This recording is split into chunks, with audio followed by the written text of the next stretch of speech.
Assalamualaikum warahmatullahi wabarakatuh. Salam sejahtera bagi kita semua. Perkenalkan, nama saya Siti Solihah dari Program Studi Manajemen dengan NPM 10 12 18 80. Di sini saya akan memaparkan presentasi yang telah saya buat dengan tema rasio keuangan dan untuk memenuhi tugas UTS Manajemen Keuangan. Baik, selanjutnya saya akan menjelaskan tentang pengertian rasio. Pengertian analisis rasio keuangan finansial. Rasio analisis adalah alat untuk mengukur kinerja perusahaan berdasarkan data perbandingan yang ditulis dalam laporan keuangan, seperti laporan neraca, laba rugi, dan arus kas dalam satu periode tertentu. Nah, selain dari pengertian rasio, di sini juga ada fungsi analisis rasio keuangan. Di antaranya, yang pertama melihat tren kinerja perusahaan dalam satu periode tertentu, yang kedua sebagai acuan investor untuk pemilih perusahaan, yang ketiga sebagai bahan pertimbangan kreditur menilai efektivitas strategi perusahaan dalam membangun keunggulan kompetitif, yang keempat sebagai bahan referensi audit internal transaksi yang terjadi pada perusahaan baik dari sektor keuangan, operasional, atau sektor lain. Menentukan nilai kewajaran keuntungan yang diperoleh perusahaan berdasarkan poin-poin di atas. Peran analisis laporan keuangan ini intinya memiliki dua peran. Yang pertama sebagai bahan pertimbangan, yang kedua evaluasi baik oleh pemilik usaha maupun pihak internal seperti kreditur atau investor. Selanjutnya, jenis-jenis rasio keuangan. Nah, yang pertama ada rasio likuiditas atau liquidity ratio. Rasio likuiditas dapat dibagi lagi menjadi 3 jenis, yaitu adalah sebagai berikut. Yang pertama ada rasio lancar atau current ratio. Yang kedua ada rasio cepat atau quick ratio atau ACI test ratio. Yang ketiga rasio kas atau cash ratio. Nah, yang pertama saya akan menjelaskan rumus dari rasio lancar dan contohnya. Current ratio sama dengan aktiva lancar dibagi hutang lancar dikali 100%. Nah, untuk contohnya, current ratio sama dengan 140 juta rupiah dibagi 20 juta rupiah dikali 100%. Nah, hasilnya itu 7. Untuk yang kedua, rasio cepat atau quick ratio atau ACI test ratio. Untuk rumusnya, quick ratio sama dengan aktiva lancar dikurangi persediaan dibagi utang lancar dikali 100%. Untuk contohnya, quick ratio sama dengan 200 juta rupiah dikurangi 40 juta rupiah dibagi 20 juta rupiah dikali 100%, dan untuk hasilnya itu 1.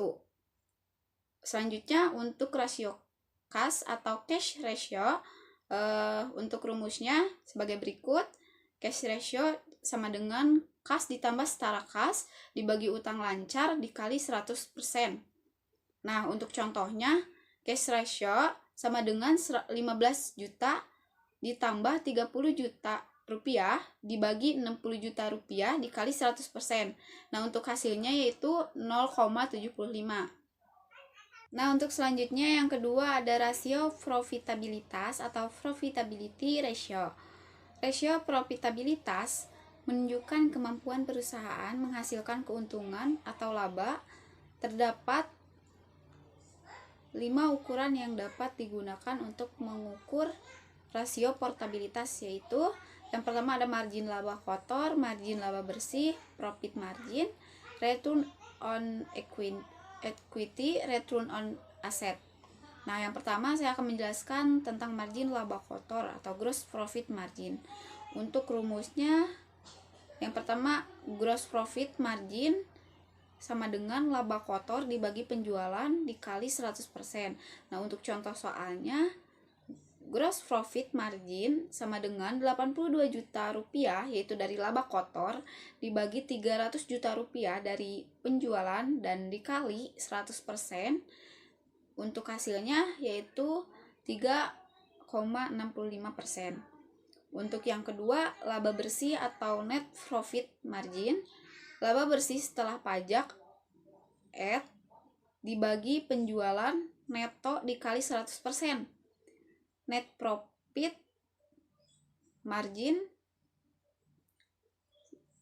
sama dengan 100 juta rupiah dibagi 500 juta rupiah dikali 100% sama dengan 5%.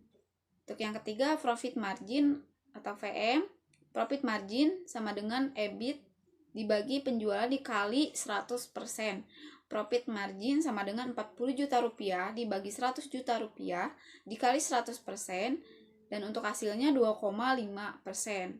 Untuk return on equity ROI, return on equity sama dengan earnings after tax it dibagi modal sendiri dikali 100%. Return on equity sama dengan 15 juta rupiah dari earning after tax it dibagi 120 juta rupiah dari modal sendiri dikali 100%, dan untuk hasilnya 8%.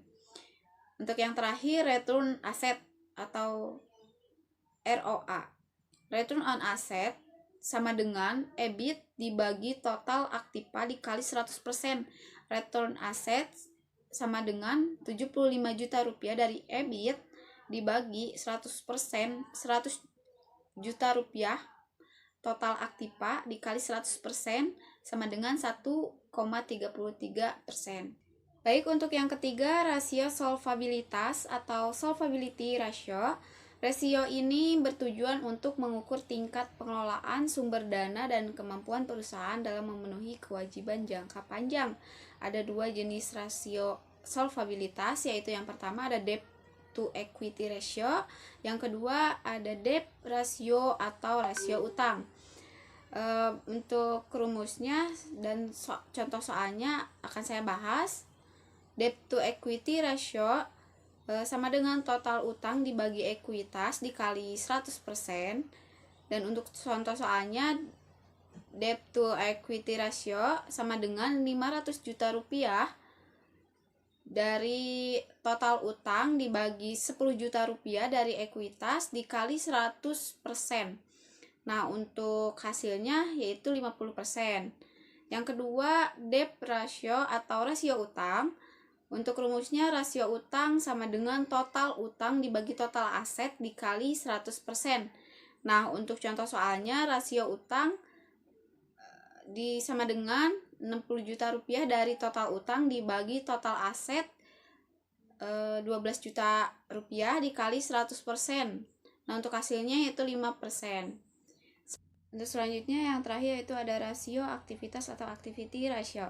Rasio aktivitas mengukur seberapa efektif perusahaan memanfaatkan segala sumber daya yang dimiliki. Dalam finansial ratio analisis ini, aktivitas yang rendah pada tingkat penjualan tertentu mengakibatkan semakin besarnya dana lebih yang tertanam pada aktiva. Nah, perputaran piutang atau receivable turnover, perputaran piutang digunakan untuk mengukur kualitas dan efisiensi tingkat perputaran piutang perusahaan dalam satu periode dengan membandingkan penjualan dengan rata-rata piutang. Semakin tinggi rasionya, maka semakin baik kualitas dan efisiensi perputaran piutang perusahaan. Untuk perputaran dari rasio aktiva yaitu terbagi menjadi dua. Yang pertama ada perputaran aktiva dan perputaran aktiva tetap. Untuk rumus dari perputaran aktiva yaitu perputaran aktiva tetap sama dengan penjualan dibagi aktiva tetap. Untuk contoh soalnya, perputaran aktiva tetap sama dengan 200 juta rupiah dibagi 200 juta rupiah sama dengan 1 kali. Nah, untuk yang kedua ada perputaran aktiva tetap. Untuk rumusnya, perputaran aktiva tetap sama dengan penjualan dibagi aktiva tetap perputaran. Untuk rumusnya, perputaran aktiva tetap sama dengan 300